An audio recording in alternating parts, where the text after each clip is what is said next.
Radio city ઓરિજિનલ્સ. ગામ ગપ્પાટા. હું છું તમારી હોસ્ટ અને દોસ્ત શ્વેતા. આજે અમારી સાથે છે એવા કલાકાર જે અચાનક યમરાજથી મળી આવ્યા છે. તમને હવે કહેશે રોંગ થોડું હતું, યમરાજથી મળી આવ્યા નથી, તમને યમરાજથી મળવા માંગે જ છે. આવો આજે આપણે વાત કરીએ દેવેન ભોજાની અને નીલમ પાંચાલ સાથે. હેલો હેલો, કેમ છો તમે? મજામાં, થેન્ક યુ સો મચ. આજે આપણે મળ્યા છે ગામ ગપાટા કરવા. Okay, ready?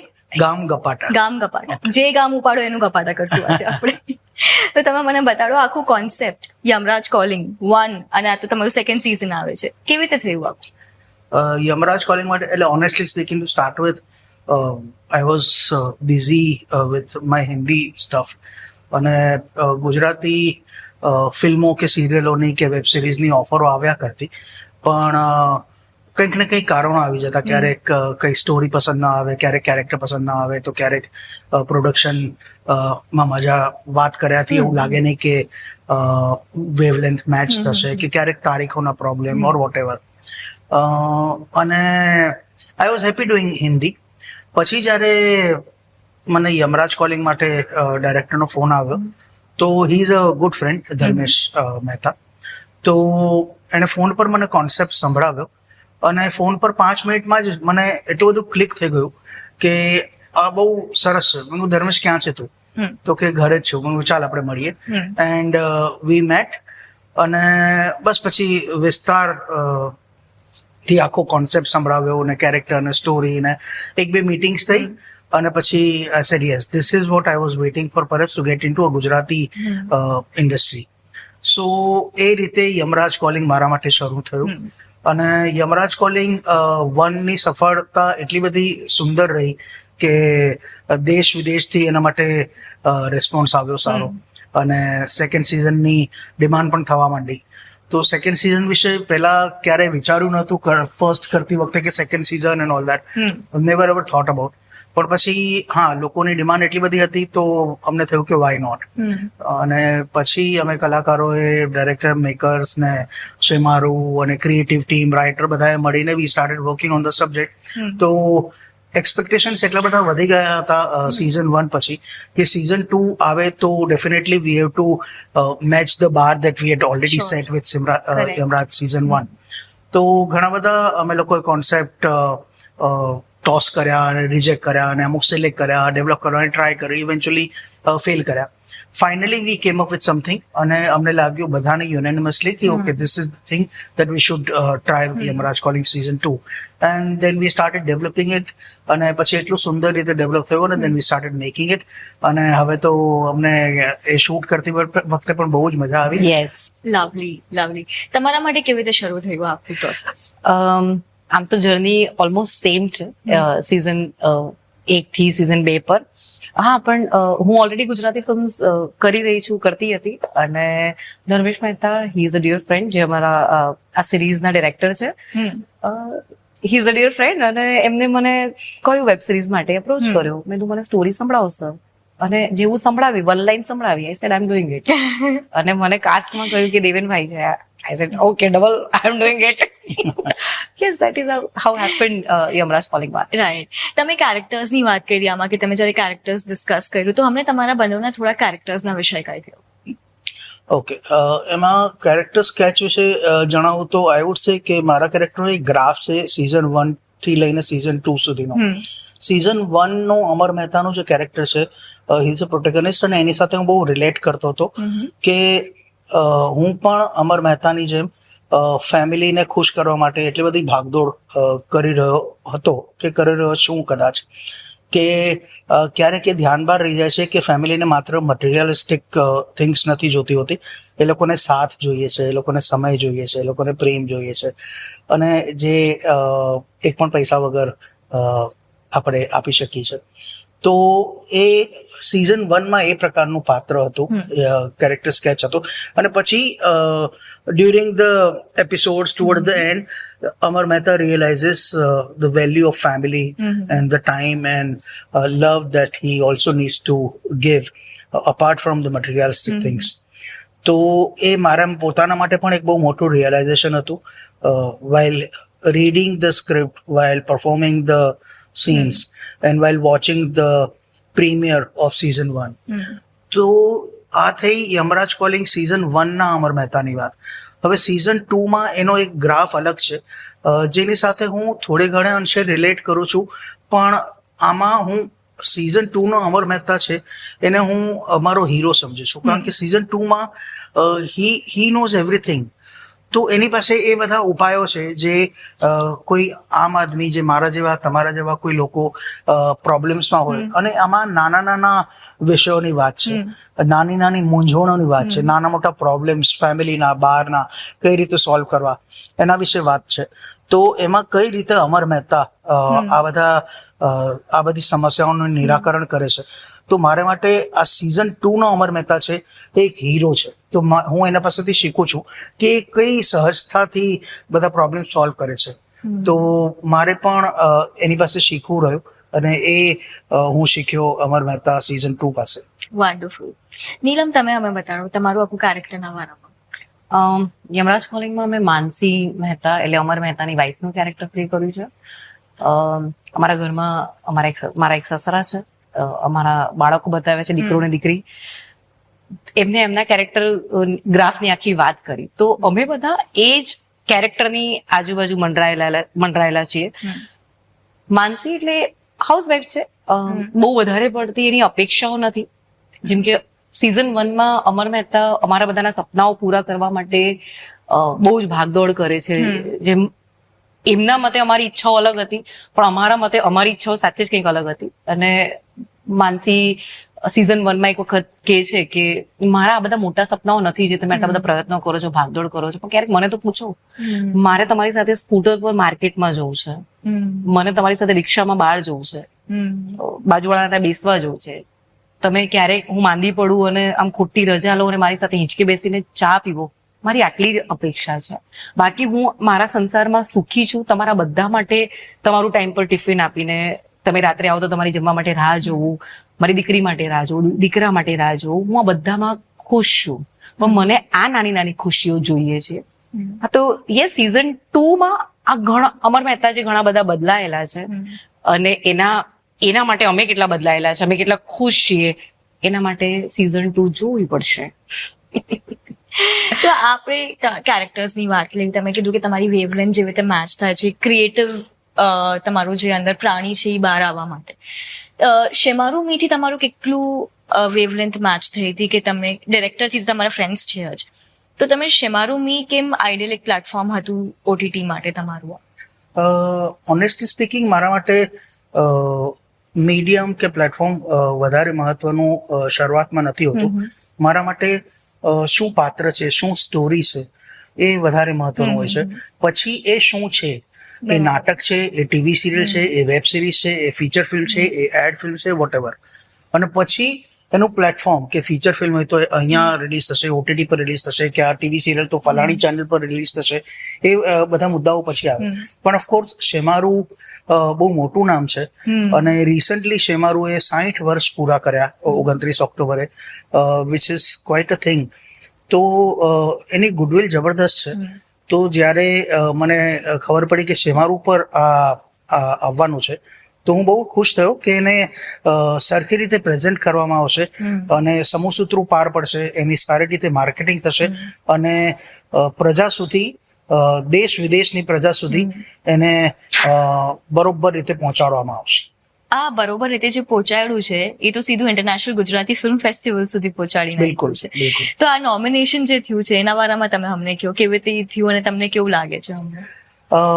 ઇનફેક્ટ ક્યાં હતો, કંઈક આઈ થિંક ન્યૂ જર્સીમાં ઇન્ટરનેશનલ ફેસ્ટિવલ હતો, ત્યાં we also got an award for the series, best web series, best Gujarati web series. તો અત્યારે પણ અમુક ફેસ્ટિવલ્સમાં એનું નોમિનેશન થાય છે. તો ઓફકોર્સ આ કોઈ ક્રાઇટેરિયા નથી હોતા, પણ એક મેઇન તો ઓડિયન્સ આપણને સરાહે, આપણને પ્રેમ કરે, એ સૌથી મહત્વનું હોય છે. પણ આ બધા ફેસ્ટિવલમાં નોમિનેશન મળવું કે કોઈ અવોર્ડ મળવો, તો એને લીધે એ ચહેરા પર સ્મિત જરૂર આવે અને થોડુંક પ્રોત્સાહન જરૂર મળે. નીલમ, તમારું આમાં કેરેક્ટર એકદમ કહી શકીએ કે લાઇટ છે, ફન ગોઈંગ છે, એકદમ હસતું ખેડતું છે. આમાં તમે આ કેરેક્ટરમાં હમણાં છો અને એના પહેલા તમે હેલારોમાં હતા, તો આટલું difference of characters is it very easy કે તમે આમને આખું કેરેક્ટરના સ્કિનમાં ઘૂસી જાઓ કે પછી એમાં થોડું તમને વાર લાગે? તમારું પ્રોસેસ શું છે? દરેક એક્ટરની એ કેરેક્ટરમાં ઘૂસવાની પ્રોસેસ અલગ હોય છે. ઘણા લોકોને સમય લાગતો હોય છે. મારા માટેની પ્રોસેસ એ છે કે હું જ્યારે ફર્સ્ટ નરેશન સાંભળું છું કે ફર્સ્ટ નરેશનમાં હું એ કેરેક્ટર જીવવા માંડું છું અને કદાચ હું મારા એ ફર્સ્ટ નરેશનમાં હું એ કેરેક્ટરમાં ઘૂસું છું. હું ડિરેક્ટર્સ એક્ટર છું. મારા ઘણા બધા એવા ડિરેક્ટર એવું કહે છે કે એક સ્વિચ ઓન સ્વિચ ઓફ નું બટન મૂકેલું છે. બહુ જ મસ્તીખોર વ્યક્તિ છું પર્સનલ લાઈફમાં, એટલે કદાચ એક શોર્ટ પહેલા મસ્તી પણ કરતી હોય ને એ શોર્ટમાં હું બહુ જ સેડ સિક્વન્સ હોય અને એ પણ મેં પરફોર્મ કરેલા છે. મારી પ્રોસેસ બહુ ઇઝી હોય છે. હું એ વાર્તાને પૂરેપૂરી સમજુ છું અને મારી આજુબાજુના બધા જ કેરેક્ટરને હું પૂરેપૂરા સમજુ છું, માત્ર મારા કેરેક્ટરને નહીં.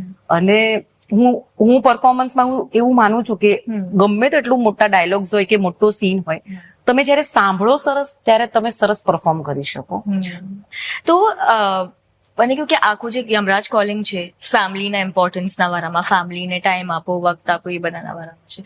હમણાં આજકાલની બિઝી લાઈફ છે જ્યાં બધા એમના કરિયર્સના પાછળ દોડે છે, જે ખોટું નથી, પણ એ લોકો જે મિસ આઉટ કરે છે, જે અમર મહેતા આમાં મિસ આઉટ કરે છે, તમે આજની જનરેશનને શું એવો એક મેસેજ આપવા માંગશો કે ભાઈ થોડું રિલેક્સ થઈ જાઓ કે મે બી થોડો ટાઈમ નીકાળો, કે તમારો એક પર્સનલ એક્સપિરિયન્સ શું હશે? આઈ થિંક લાઈફમાં બેલેન્સિંગ હોવું જોઈએ, મજા પણ કરવી જોઈએ અને at the same time one needs to know one's responsibilities. તો સિઝન 1માં અમે આ બધા મુદ્દાને લઈને અમે કામ કર્યું અને લોકોએ પસંદ કર્યા. વેરે સિઝન 2માં અમે we have tried and gone a step higher, થોડુંક ઉપરની નોચ પર અમે ટ્રાય કર્યું છે. તો એક પર્ટિક્યુલર મુદ્દાને નહીં પણ નાના ઘણા બધા મુદ્દાઓને આવરી લેવાનો અમે પ્રયત્ન કર્યો છે. તો એમાં જેન્ડર ઇક્વાલિટી કે જનરેશન ગેપને કઈ રીતે બ્રિજ ફિલઅપ કરવો, કે ક્યારેક ફેમિલી વર્સિસ પ્રિન્સિપલનો એ ડિલેમા, એ કઈ રીતે આપણે સંબોધન કરવું, આ પ્રકારના નાના મુદ્દાઓ પણ બહુ જ ઇમ્પોર્ટન્ટ મુદ્દાઓ જિંદગીના છે, એને આવરવાનો પ્રયત્ન કર્યો છે. તો એક વન પર્ટિક્યુલર સીમિત મુદ્દા સુધી સીમિત નથી, પણ નાની સમસ્યાઓનું કઈ રીતે નિરાકરણ કરવું એના વિશે આમાં વાત કરવામાં આવી છે. And of course not in a preachy way, very entertaining way. તમારો શું એવો મેસેજ હશે આજકાલના જનરેશનને, કે મતલબ people who are at your place, તમે શું કહેવા માંગશો? Be real. આજકાલના વર્લ્ડમાં રિયલમાંથી ફેક તરફ ક્યારે બધા લોકો જતા રહે છે એ ખબર જ નથી પડતી. બી રિયલ. તમને જે ગમે કરો, તમારા ફેમિલી મેમ્બર્સને ધ્યાનમાં રાખીને તમે પોતે જે છો એ રિફ્લેક્ટ થાઓ. I feel that. તો એવું ક્યારે થયું છે દેવેન અને તમારા સાથે કે રિયલ લાઈફમાં તમે કોઈ મોમેન્ટ્સ મિસ કરી ગયા હો because of your work commitments કે એવું કઈ? Yes, absolutely. જ્યારે હું મારી એક ગુજરાતી ફિલ્મનું શૂટિંગ કરી રહી હતી અને ત્યારે મેં મારી દીકરીનો 7th બર્થડે મિસ કરેલો. તો એ મારા માટેની અત્યાર સુધીની બહુ મોટી ઘટના હતી કે એ મારે મિસ નહોતું કરવું, પણ કામ કરવું જરૂરી હતું. પણ યસ, કામ કરવું પણ એટલું જરૂરી છે, તો બંનેને બેલેન્સ કરતા પણ આવડે છે. તો યસ, એ મિસ કરી ગયેલી. ક્યારેક કામમાં આપણે ઘણા વ્યસ્ત થઈ જતા હોય છે તો ખ્યાલ નથી રહેતો. મારી સાથે એવું થયેલું. મારો એક શો હતો બા બહોર બેબી, એમાં ગટ્ટુ નામનો હું પાત્ર ભજવતો હતો, જે ઘણું લોકપ્રિય થયેલું, ઘણા અવોર્ડ્સ વગેરે મળેલા એન્ડ ઓલ દેટ. અને એ શોનો હું ક્રિએટિવ ડિરેક્ટર પણ હતો, એટલે ઘણી બધી જવાબદારીઓ હતી. એડિટિંગ ડિપાર્ટમેન્ટથી લઈને રાઇટિંગ ડિપાર્ટમેન્ટ, ચેનલ સાથે ડિરેક્ટર્સને બ્રીફ આપવાની, એક્ટર્સને બ્રીફ, કોસ્ચ્યુમ ને આર્ટ્સ એન્ડ વેરિયસ થિંગ્સ. તો ક્રિએટિવ ડિરેક્ટરની એ જવાબદારી સાથે ગટ્ટુનું બહુ જ અઘરું પાત્ર નિભાવતો હતો અને એ શો લગભગ 5.5-6 વર્ષ સુધી ચાલ્યો. તો એટલો બધો હું વ્યસ્ત હતો માનસિક અને શારીરિક રીતે કે ત્યારે જીવન માત્ર ઘરેથી સ્ટુડિયો અને સ્ટુડિયોથી ઘરે, સવારે વહેલા નીકળી જાઓ અને રાતના મોડા આવો. અને ઓફકોર્સ ફેમિલીમાં મારી ભાણેજ બહુ નાની હતી ત્યારે, અને બેનનું આવવા જવાનું થતું ભાણેજ સાથે. તો પછી એ 6 વર્ષ પછી જ્યારે એ શો પૂરો થયો અને પછી એકવાર આવી જ તે બેન દીકરી સાથે આવેલ, એટલે મારી ભાણેજ સાથે. અને I got to know that એ પીરિયડ્સમાં છે. અને મને માનવામાં ન આવ્યું કે અરે આ તો આટલી નાની હતી, અને આટલી મોટી આટલી નાની હતી, હવે આ પીરિયડ્સમાં બેસતી થઈ ગઈ. એટલે એટલો બધો સમય વીતી ગયો.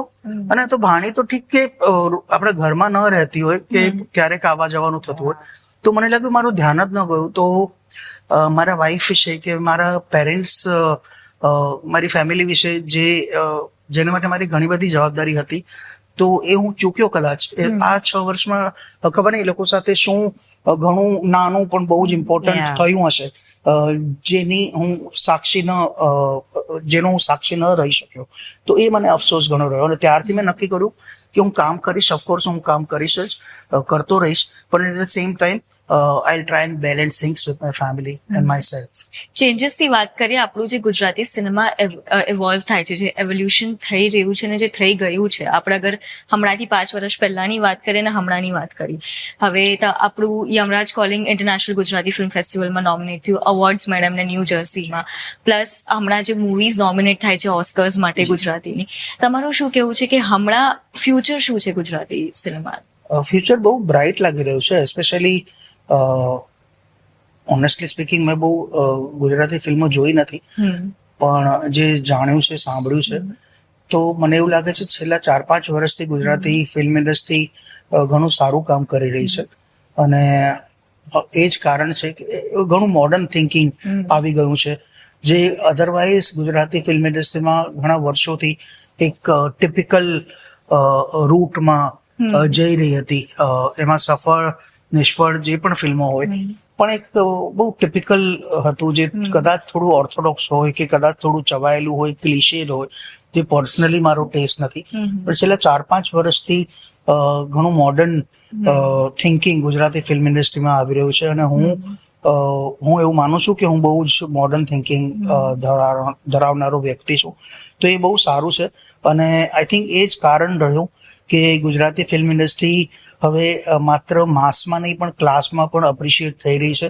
અને માત્ર ગુજરાત સુધી જ સીમિત નથી રહી, પણ ઇન્ડિયાના દરેક શહેર સુધી પહોંચી છે, ઇન્ક્લુડિંગ મુંબઈ. અને માત્ર ઇન્ડિયા જ નહીં પણ દેશ વિદેશમાં આજકાલ ગુજરાતી ફિલ્મોની ચર્ચા થાય છે.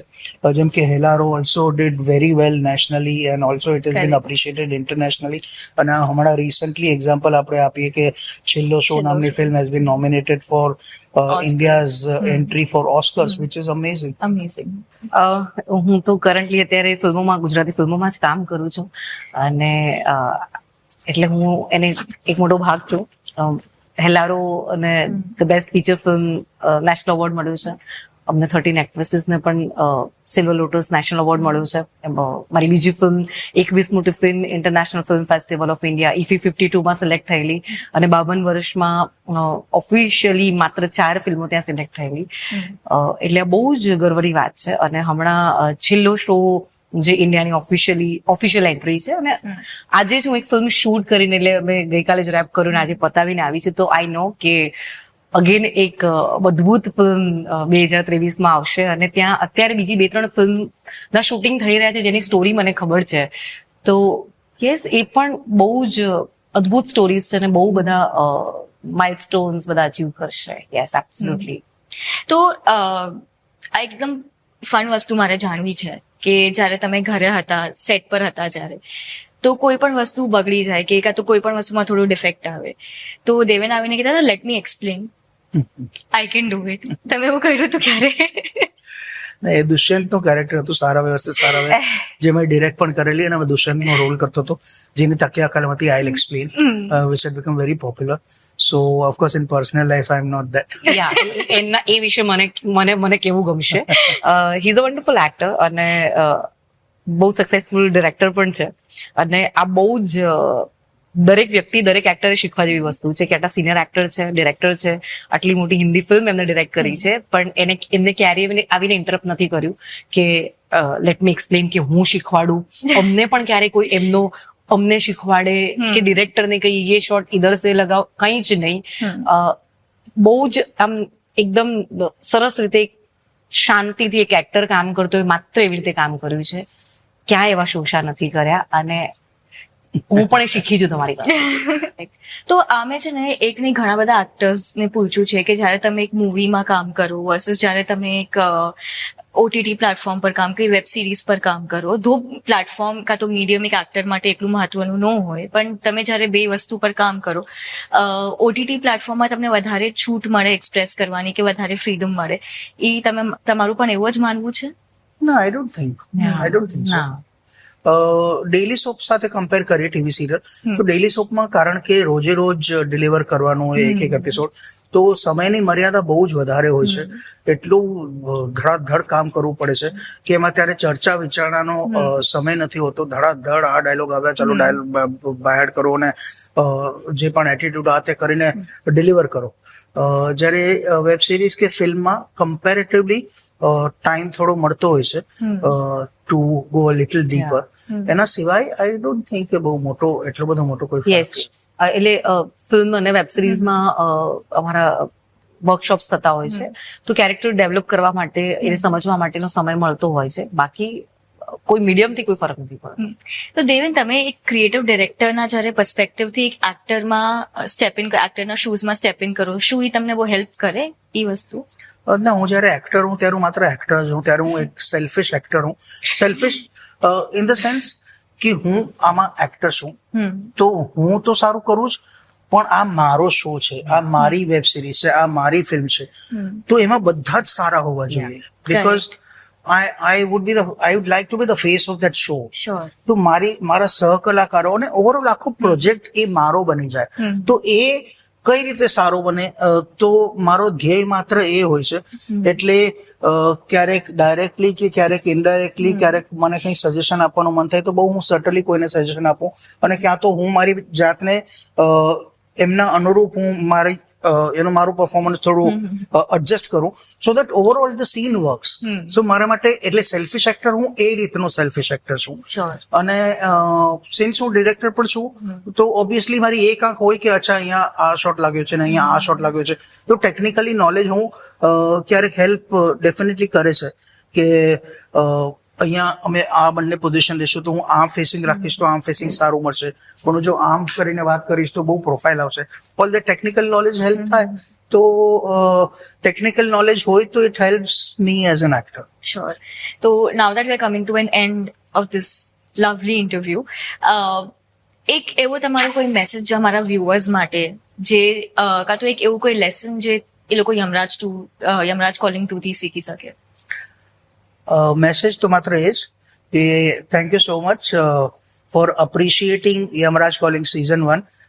વી are very glad that you liked it, અને અમે પૂરી મહેનત કરી છે, તૈયારી કરી છે યમરાજ કોલિંગ સિઝન 2 બનાવવાની, અને આઈ હોપ, વી હોપ કે તમને બધાને યમરાજ કોલિંગ સિઝન 2 એટલી જ પસંદ આવે. જોવાનું ચૂકશો નહીં. યસ, ડેફિનેટલી સિઝન 2 માંથી સિઝન 1 ની જેમ પણ દરેકે પોતાના જીવનમાં ઉતારવું જોઈએ કે કોઈ બદલાવ લાવવા જોઈએ, એવો મેસેજ તમને મળશે જ, આઈ એમ શ્યોર.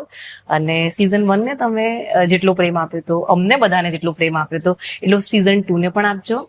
લવલી. આ હતું અમારું આજના ગામ ગપાટા. આઈ હોપ તમને આ બહુ મજા આવી હોય આમાં. હમણાં હું તમારી ઇજાજત લઉં છું. મળીએ નેક્સ્ટ ટાઈમ. હું છું શ્વેતા, સાઇનિંગ ઓફ. બાય. ગામ ગપાટા.